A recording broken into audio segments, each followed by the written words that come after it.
दोस्तों, मैं अपने चैनल पे आज लाई हूँ शिव जी का बहुत ही अच्छा भजन। आप लोग सुनिएगा और मन मस्त हो जाएगा और ढेर सारा प्यार आशीर्वाद देकर जाइएगा। प्लीज़ आप लोगों से गुजारिश है, एक बार नहीं 1000 बार गुजारिश है, प्लीज़। शिवाजी का दिहल मानुष तनवा हम व्यर्थ में बितावनी। शिवाजी का दिहल मानुष तनवा हम व्यर्थ में बितावनी।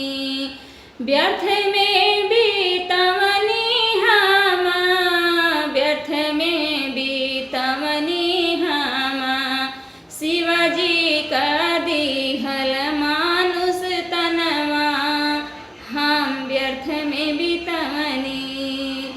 जिंदगी भर लुटनी दूसरे का धनवा हम व्यर्थ में बितावनी। प्रभु जी का दिहल मानुष तनवा हम व्यर्थ में बितावनी। नाही जननी का जब से सायान भैनी चोरी बेईमानी कैनी। जब से सायान भैनी चोरी बेईमानी कैनी। नाही कैनी शिव का भजनिया हम व्यर्थ में बितावनी। नाही कैनी शिव का भजनिया हम व्यर्थ में बितावनी। शिवाजी का दिहल मानुष तनवा हम व्यर्थ में बितावनी।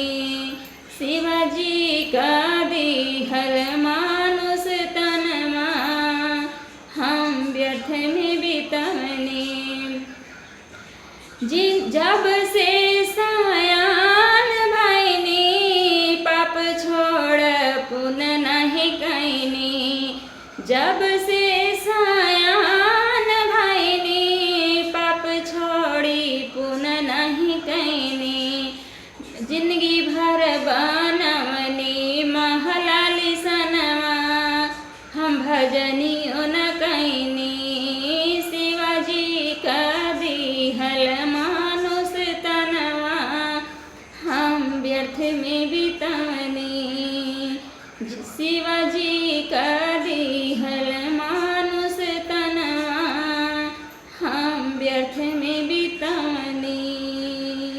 मेरा गाना कैसा लगा आप लोग कमेंट में जरूर बताइएगा और लाइक सब्सक्राइब के साथ मुझे ढेर सारा प्यार आशीर्वाद दीजिएगा प्लीज़।